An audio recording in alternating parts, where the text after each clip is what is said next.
Ladies and gentlemen, boys and girls, welcome along to the Rovers Rant podcast, where we discuss everything Robins related, everything red and white, and sometimes much else besides in the rugby league world. And this is taking place less than an hour after the Battle of the Bottom, after the Dregs played the Dregs, after our 32 points to 6 victory away from home against those Huddersfield Giants. Now, you'll have to be slightly patient with me. I do not have 13 lighting specialists on the payroll at this channel, and this is the first time that I have recorded after dark. And so if things do look rather like a dental surgery, then that is why. Things will be improved throughout the course of the season as our status rises and our subscribers go along with it.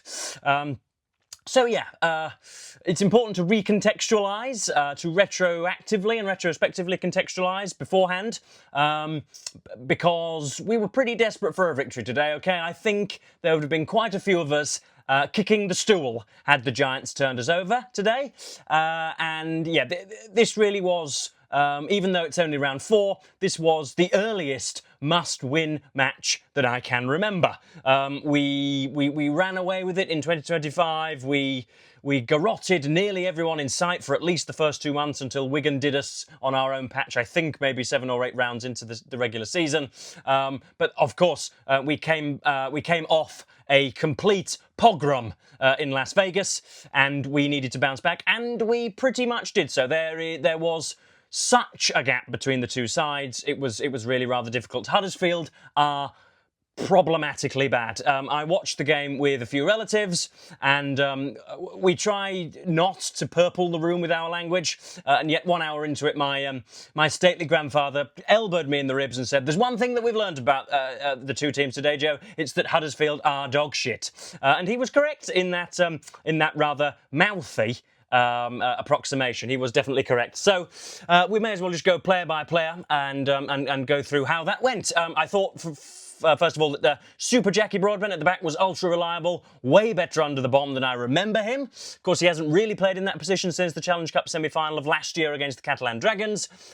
He caught everything that was sent up towards him, quite often in traffic, quite often having to get aerial, quite often with, as I say, 6 or 7 bodies in his way, and quite often well within our own 10, knowing that a drop could indeed lead to a Huddersfield try. So, yeah, I have absolutely no worriment at all, no jitters whenever something is sent up into the clouds for Broadbent to receive. The two wingers did jolly well, as they should do, against a sort of leggy side like the Huddersfield Giants.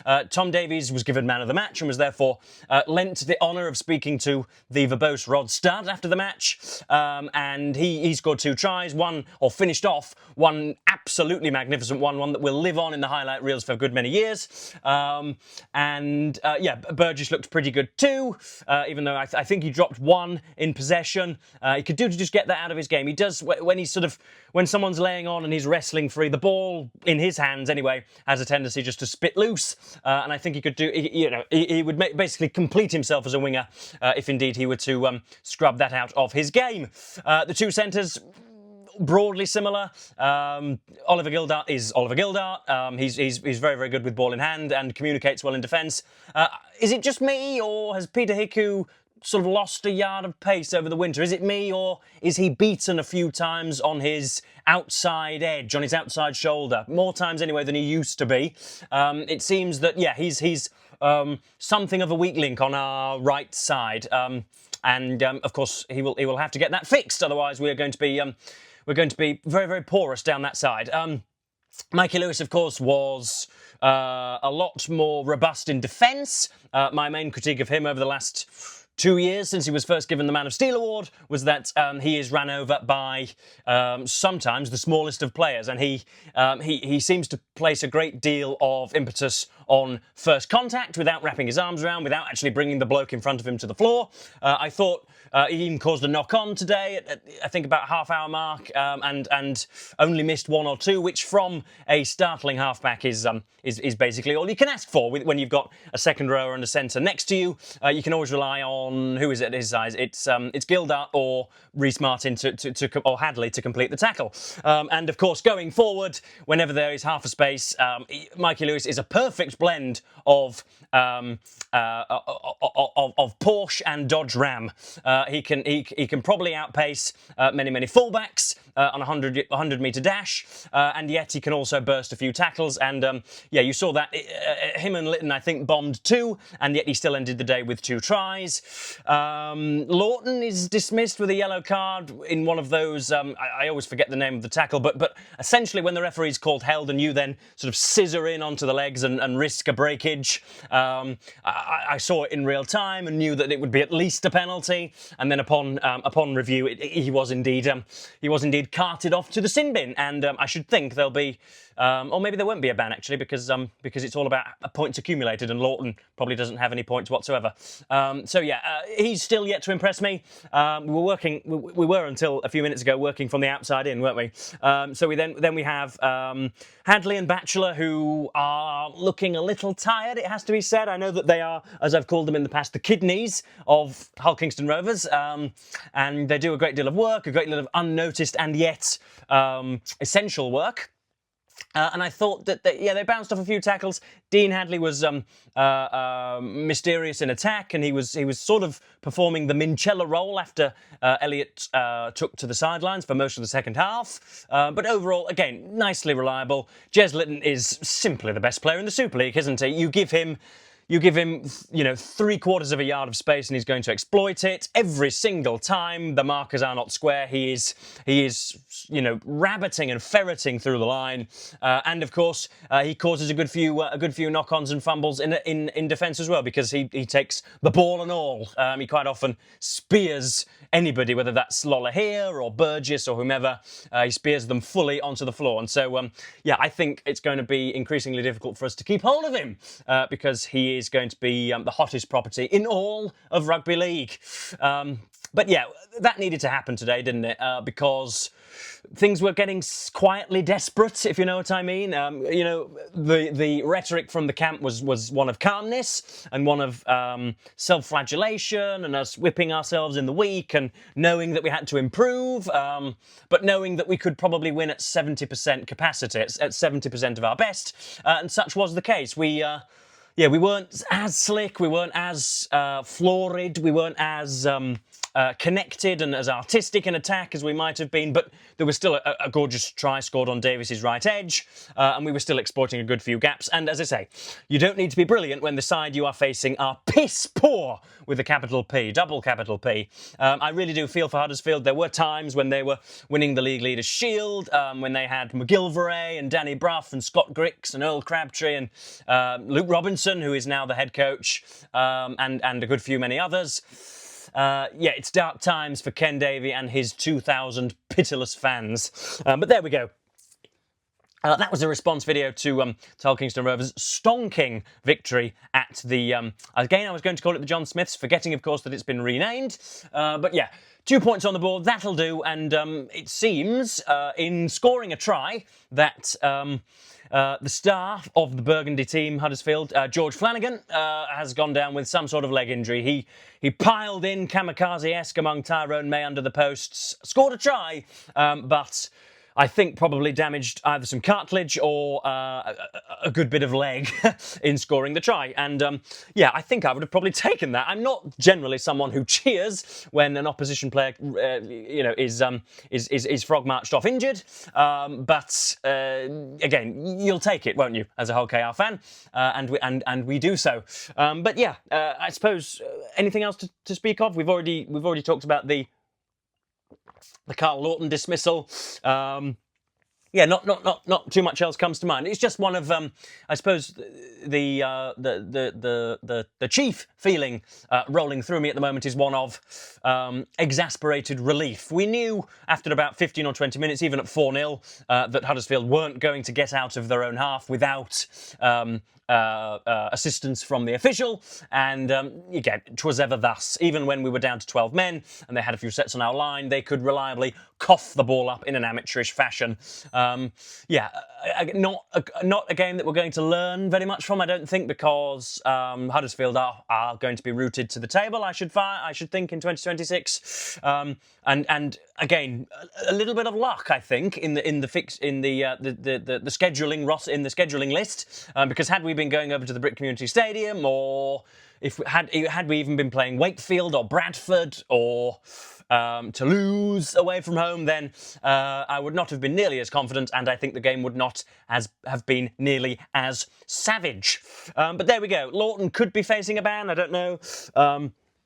But yeah, when we don't quite have the ruthless snap that we had this time last year in 2025.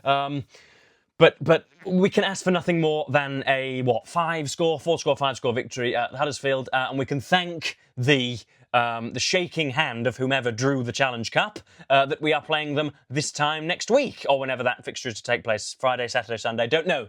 But we'll be we'll be big favourites for that one again, won't we? So yeah, I suppose satisfied. Willie Peters was measured in his remarks, and even Davis was referencing Las Vegas rather more than I would have liked. It seems that that's going to stick in our heads for a good long while. It's going to be it's going to be a gremlin on the record, isn't it? It's going to be a grimy smear on the record for a bit. But I suppose we can use it as motivation, and that may well turn out to be all to the good. So yes, I suppose I better run through what else has happened in the Super League. Toulouse managed to stop a complete routing yesterday afternoon. It looked for a time as if Wigan were going to post 100 Rugby League points against them, but they did not. And they even managed to bag a few points. But Wigan, whether they play in lime green or cherry and white, whether they play in gonorrhea green or cherry and white, they are by a good, as I say, 5 or 10%. The best side in the league at the moment, and where everybody is going to be playing catch-up, and everybody is going to be looking at their buttocks from the rear view for most of the season. Leeds, of course, have, with their game taking place at the same time as ours, didn't catch any of that, but they have... They've done the job against Castleford. What else have we seen? Yesterday, Bradford ran St Helens very close, which again doesn't bode well for any bookmaker or anybody looking to any of you guys who are part of various prediction leagues. It seems that whether a championship team plays another championship team or another Super League team, or rather whether a promoted side plays somebody from the purple of Super League privilege, that you cannot say who is going to win, because it's all mixed, it's all this way and that, it's all rather skewed at the moment, and it's all, I suppose you might say, delightfully unpredictable. But the moment Hull KR start to mount the hierarchy, they swiftly change the rules so that very few teams can dominate. But there we go. Anyway, I do probably just want to talk about in the last few minutes a bugbear of mine that recurs every time I watch a game, and that's attacking players being off the mark. Now, I haven't looked at the Super League rules for a good while because I don't look at the Super League rules regularly because I've had sexual intercourse with women, but if and when I do, I should be looking that up, because as far as I'm aware, as soon as the call of held is heard, as soon as it rings out amongst 26 players, the ball carrier must stop in his tracks and consummately play the ball. And that doesn't happen anymore. And the reason that doesn't happen is because the referees don't punish it. And that is why you get messy rucks. That is why you get people not square at marker, even though half a second before they were directly in front of the ball carrier. That needs to be stopped. That needs to be policed far more severely and more closely, because you simply cannot hear the call of held and then proceed to march 7 yards up the field. Okay, that's not how rugby league works. Once you hear the call of held, you stop dead, and they should penalise the attacking team if indeed the ball carrier does trot along cheekily, as seems to happen all the time. And that's why you get all of these issues. That's why you get slower rucks, and that's why you get entanglements, because the ball carrier simply does not stop where he is and play the ball. It really grinds my gears, folks, as well you can probably discern. But there we go.